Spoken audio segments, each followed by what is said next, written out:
இயேசுவில் பிரியமானவர்களை, இன்றைய வாரம் முழுவதும் மக்கபேயர் அந்த நூலிலிருந்து நமக்கு வாசகங்கள் கொடுக்கப்பட்டது.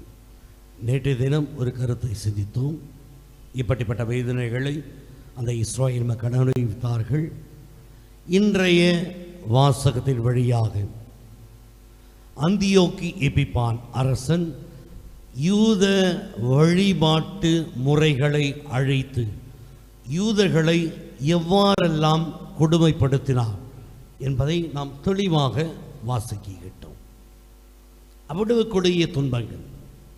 அந்தியோக்கி எபிபான் அரசன் யூதர்களை அடியோடு ஒழித்து விட வேண்டும், அவர்களது வழிபாட்டு முறைகளை ஒழித்து விட வேண்டும், அவர்கள் யாவை மீது கொண்டிருக்கிற நம்பிக்கையிலே அவர்கள் தளர்ந்து போக வேண்டும், அவர்களுடைய விசுவாசத்தை அவர்கள் இழந்துவிட வேண்டும் என்று பலவிதங்களிலே அவன் முயற்சி செய்கிறான்.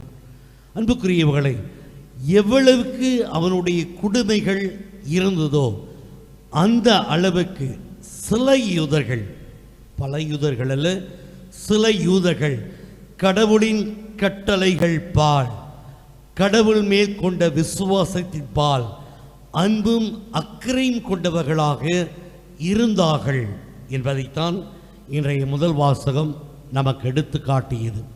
அதற்கு ஒரு சிறந்த எடுத்துக்காட்டாக மறைநூலறிஞர் எலியாசார் வாழ்ந்து இறந்ததை இன்றைய வாசகம் நமக்கு எடுத்து காட்டுகிறது. அன்புக்குரியவர்களே, மறைநூல் அறிஞர்களிலே ஒரு சிறப்பிடம் பெற்றவர் எலியாசார். வயதில் முதிர்ந்தவர், 90 வயதுக்கு மேல் என்றுதான் நாம் வாசிக்கிட்டோம்.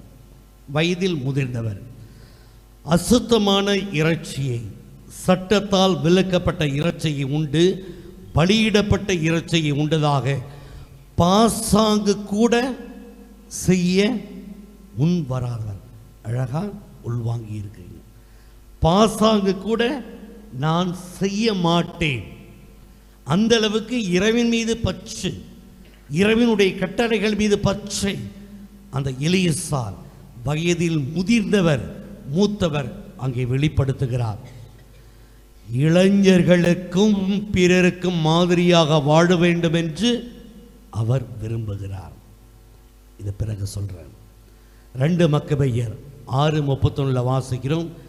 அவருடைய இறப்பு இளைஞர்களுக்கு மட்டும் அல்ல, அவருடைய நாட்டு மக்கள் அனைவருக்குமே சான்றாமைக்கு எடுத்துக்காட்டாகவும் நற்பண்புக்கு அடையாளமாகவும் விளங்கியது என்பதை முதல் வாசகம் நமக்கு எடுத்து காட்டுகிறோம்.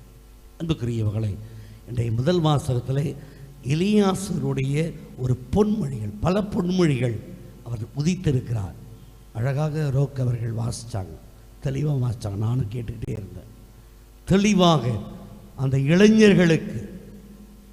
இளைஞர்களுக்கு மட்டுமல்ல, இளைஞர்கள் மீது பொறுப்பும் அக்கறையும் கொண்ட நமக்குமான ஒரு செய்தியாக எலியாசருடைய பொன்மொழிகள் இன்று விளங்குகிறது.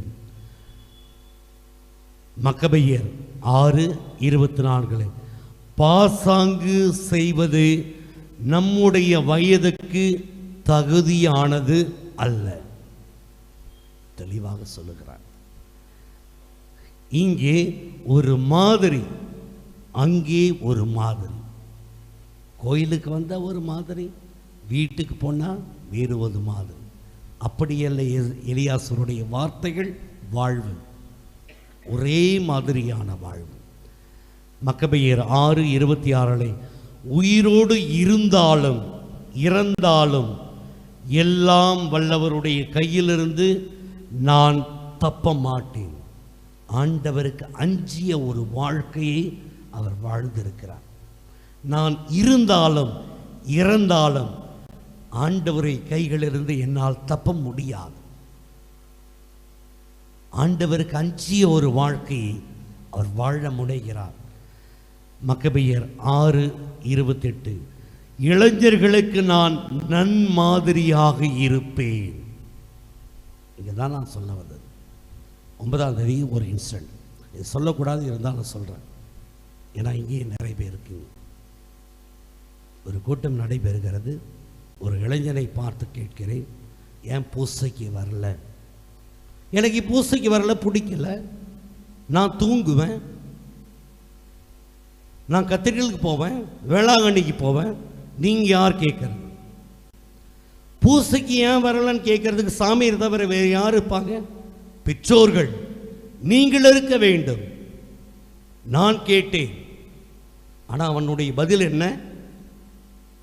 எனக்கு பூசைக்கு வர்றதுக்கு பிடிக்கல, நான் தூங்குவேன், நீங்கள் யார் கேட்கறது? ஆனால் இதையெல்லாம் கேட்டுக்கொண்டிருந்த வயதில் மூத்தவர்கள், பொறுப்பில் இருக்கிறவர்கள் அமைதியாக இருந்தார்கள். ஃபாதர், ஏன் நீங்கள் அசிங்கப்படணும்? இதுதான் அந்த கமெண்ட். நீங்கள் ஏன் அசிங்கப்படுறீங்க? அப்போ நம்முடைய கடமைகளிலே நாம் எங்கே இருக்கிறோம்? தவறி போகிறோம். பெற்றவர்கள் உங்கள் பிள்ளைகளை எப்படி வளர்த்திருக்கிறீர்கள் என்ற ஒரு கேள்வி எழுகிறது அல்லவா? எலியாசா, நான் இறந்தாலும் பரவாயில்லை சொல்லுகிறார், இளைஞர்களுக்கு நான் நன்மாதிரியாக இருப்பேன். எங்க மாதிரியாக இருக்கிறோம்? என்னுடைய வேலை நான் செஞ்சுட்டு போவேன். அடுத்த தலைமுறைக்கு நாம் எதை கடத்தி கொண்டு இருக்கிறோம்? ஆனால் பல விஷயங்களை நாம் கடந்து போய் கொண்டிருக்கிறோம், கண்டும் காணாமல் சென்று கொண்டிருக்கிறோம். இன்றைக்கு நீங்களும் நானும் பெற்றுக்கொண்ட விசுவாசம் நம்முடைய பெற்றோர்கள் கொடுத்த விசுவாசம். அவருடைய வாழ்க்கையை நாம் பெற்றுக்கொண்டு இருக்கிறோம்.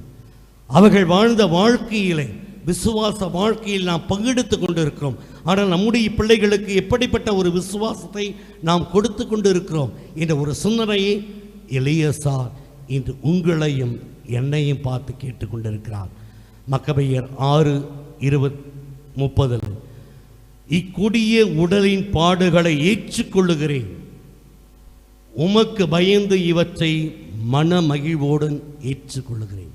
ஆனால் நம்ம அப்படி ஏற்றுக்கொள்றதில்ல, பயந்து ஓடிடுவோம்.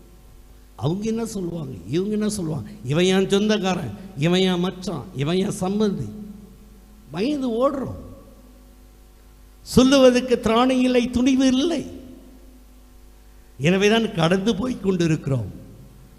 பல விஷயங்களை நாம் சகித்துக் கொள்ளுகிறோம். இதுவல்ல வாழ்க்கை. அன்புக்குரியவர்களை, எலியாசார் என்ன சொல்லுகிறார்? 6:30 மக்கபேயர், இக்கொடிய உடலின் பாடுகளை ஏற்றுக்கொள்ளுகிறேன், உமக்கு பயந்து இவற்றை மன மகிழ்வுடன் ஏற்றுக்கொள்ளுகிறேன். துணிவோடு அவர் ஆண்டவருக்காக உயிரை கொடுக்கிறார். இதைத்தான் ஆண்டவர் நம்மிடத்தில் எதிர்பார்க்கிறார். இது நமக்கான பொறுப்பு. அடுத்த தலைமுறையை நாம் கடவுளுடைய நம்பிக்கையிலும் விசுவாசத்திலும் வளர்க்க வேண்டிய பொறுப்பு ஒவ்வொருடைய கைகளிலும் இருக்கிறது. நிர்வாகம் என்பது வேறு, ஆனால் அதற்கேற்ற பொறுப்பும் கடமைகளும் இருக்கிறதே. அதை உணர்ந்து செயல்படுகிறோமா? இதை செய்ய வேண்டும், அதை செய்ய வேண்டும், அதுவல்ல. மாறாக நம்முடைய பிள்ளைகள் எந்த அளவுக்கு விசுவாசத்தை வளர்த்தெடுக்க வேண்டும் என்ற ஒரு அக்கறையை நாம் ஒவ்வொருவரும் கொண்டிருக்கிறோமா? அதைத்தான் எலியாசர் கடவுளுக்காக உயிரை கொடுக்கவும் துணிந்து உயிரையும் கொடுத்து நம் முன்னால் அந்த கேள்வியை வைக்கிறார். அன்புக்குரியவர்களை, நன்மையை இறைவனிடமிருந்து விரும்புகின்ற நாம் துன்பத்தில் மட்டும் நம்முடைய மனநிலை என்னவாக இருக்கிறது? ஆண்டவருடைய வல்லமையில் உறுதியான நம்பிக்கையை வைக்கின்றோமா? அந்த நம்பிக்கையை அடுத்த தலைமுறைக்கு நாம் கொண்டு செல்லுகிறோமா? சிந்திப்போம். ஆமென்.